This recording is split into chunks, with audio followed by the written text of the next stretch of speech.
Well, thank you, Jan and Krista. Suur tänu, Janne ja Krista. Mulle juba tundus, et Soome võiks asendada Rootsiga lihtsalt teie ettekannetes ja mul ei olekski vaja siia poodiumile tulla. Nii sarnane on olukord. Igal juhul suur tänu kutse eest ja mul on hea meel olla siin Tallinnas.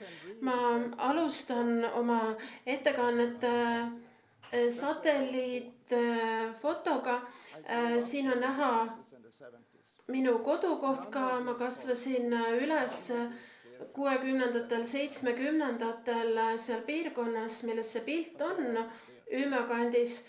Siis ei olnud selliseid lageraied seal näha, aga nüüd need on seal. Nagu me täna oleme kuulnud, siis metsal on palju väärtusi ja me peame teadma, millised need väärtused on. Meil on loomulikult vaja puidust tehtud tooteid, aga ka need muud väärtused on tähtsad. Ja neid teisi väärtusi on terve hulk, mida ei saa rahasse otse üle kanda.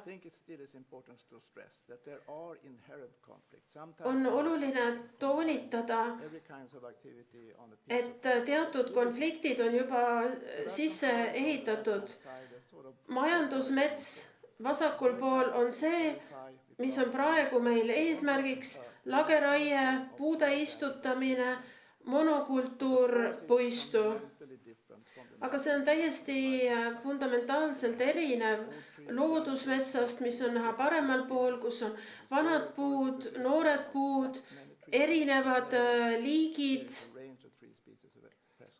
on mitmekesisus tagatud. Ja veel üks aspekt, mida me ei tohi unustada, on pikaajaline perspektiiv. Ma vabandan, et see roheline joon on liiga lühike, sellepärast, et see algab alles sellega, kui meie piirkonnas jääaeg lõppes. Aga kujutage ette, et see on tõesti väga pikk periood. Ja nende tuhandete aastate jooksul, selle pika aja jooksul on metsad arenenud, puuliigid on arenenud, toimusid kliimamuutused loomulikult, aga aeglaselt puud kohanesid, olid mitmed looduslikud häiringud ja protsessid, aga metsad kohanesid. Ja nüüd viimastel sajanditel on meil suur metsadesse sekkumine olnud, näiteks ka kaevandustööstuse tõttu, ja viimastel sajanditel on alanud metsade ärakasutamine, on kõvasti toimunud eksporti, on olnud ka olukord nüüd, kus metsa tulekahjud on praktiliselt täielikult välistatud majanduslikel põhjustel, olgugi et ökoloogilistel põhjustel võivad need olla vajalikud. Ja 20. sajandi alguses oli küll juba lageraieid, aga see praegune raieringi põhine metsamajandus viidi sisse 1950. aastatel. Ja nagu me kõik teame, siis praegu me kogeme ka kiiret kliimamuutust. Ma tahan öelda, et olid tuhanded aastad, kus metsa ökosüsteemil oli palju aega kohanemiseks ja inimeste mõju oli väga väike. Me peame silmas pidama seda, et kui me lühiajaliselt avaldame niivõrd tugevat mõju, siis me ei saa tagasi pöörduda tingimuste juurde, mis olid kauges minevikus. Ja mõningad Rootsi statistikat siin. Alates 1950. aastatest on lõppraie toimunud umbkaudu 1 hektaril metsamaal. Lisaks sellele harvendusraied, lageraied, see on puudutanud 30% metsamaast.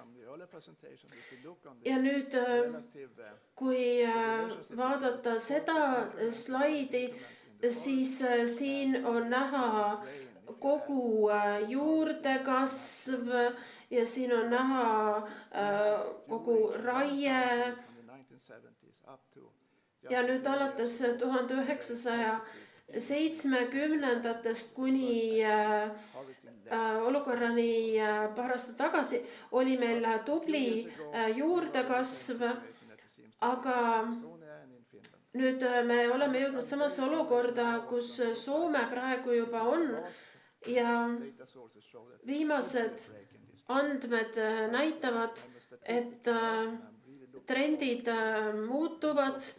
Mulle väga meeldib statistikat analüüsida ja eks aeg näitab, kas siin on tegemist tõesti trendiga või lühiajalise muudatusega.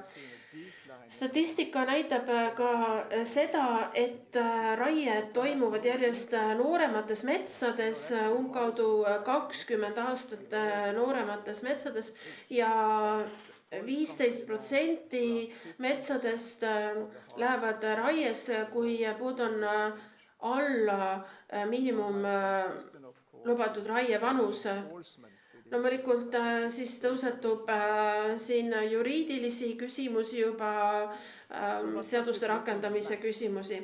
Ja nüüd, kui vaadata kaarti, siis jällegi ma kasvasin selle kaardi kagupoolses osas ülesse ja siin on näha, kuidas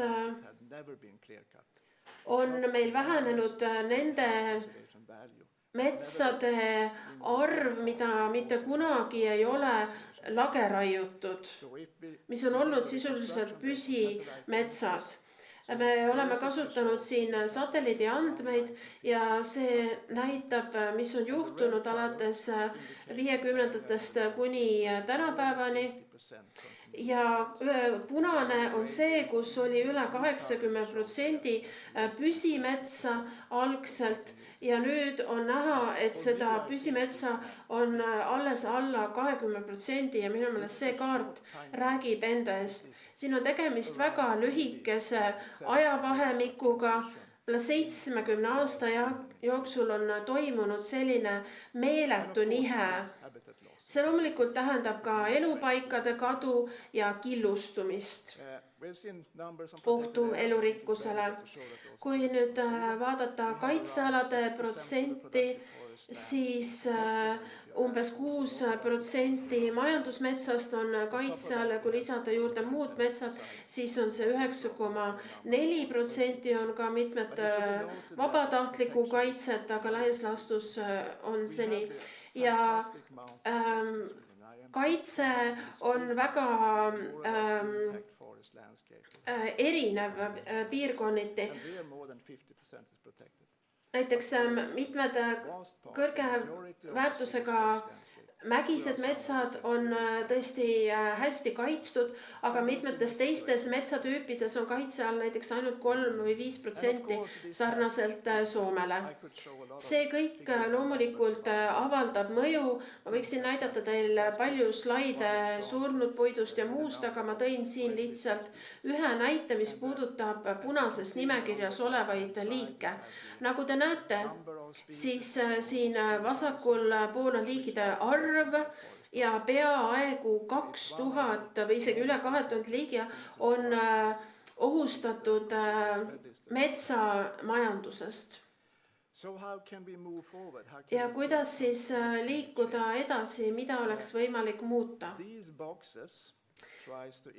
Nendes kastikestes on nüüd näha erinevad kategooriad. All on siis kaitstud metsad, kõrge looduskaitselise väärtusega metsad. On metsad, millel on tegelikult sama tingimused, aga mis ei ole veel kaitse all. Siis on osad metsad, mis ei ole veel lageraiutud, nendel võivad olla ka kõrged looduskaitselised väärtused. Ja siis kõige suurem kastike on siis metsad, mida on lageraiutud, kus on see metsa püsimine katkenud. Loomulikult tuleb elurikkuse toetamiseks alustada nendest metsadest, kus meil on looduskaitselised väärtused. Ja kui me hakkame taastama, siis tuleb see trend loomulikult ümber pöörata.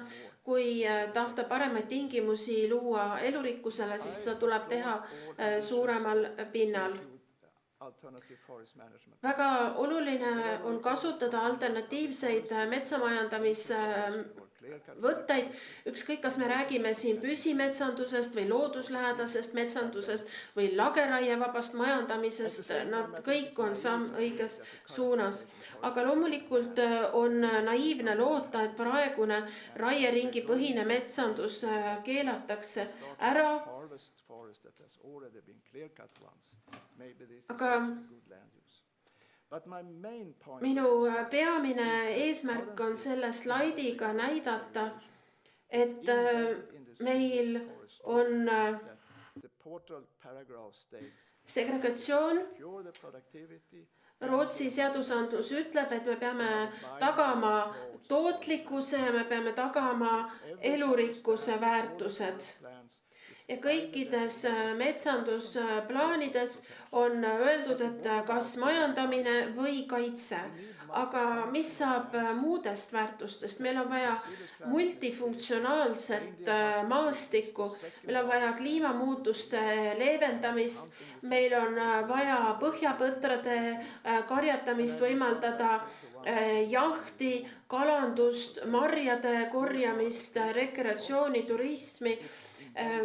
Ja samuti on väga oluline pöörata tähelepanu looduslikule pärandile, kultuuripärandile, nii nagu ka täna hommikul mainiti, ka kultuuripärandi identiteedi kaitse tuleb tagada, aga kõik need muud väärtused ei ole praegu metsamajandamisplaanistes seadusandluses sees. Nii et Rootsis on väga suur rõhk biomassi tootmisel, eelkõige paberi, puidu tootmisel ja lageraiepõhisel majandamisel. Alternatiivne metsade majandamine on kasvamas, aga praegu moodustab see ainult 3% kogu metsade majandamisest. Ja sarnaselt Soomele on tugev lobi Euroopa Liidu regulatsioonide ja poliitikate vastu. Metsandussektor kaitseb oma äritegevust, et see jätkuks nii nagu seni ja väidab, et Euroopa Liidu nõuded toovad kaasa negatiivseid turumõjusid, aga nii see just võibki minna, kui ei suudeta Euroopa Liidu nõudeid täita. Ja ma omalt poolt ütleksin, et ma ei soovita osta Rootsi metsatööstuse tooteid. Ja mets on looduslik ressurss paljude väärtustega, millest kahjuks praegu Rootsis võetakse arvesse väheseid. Aitäh!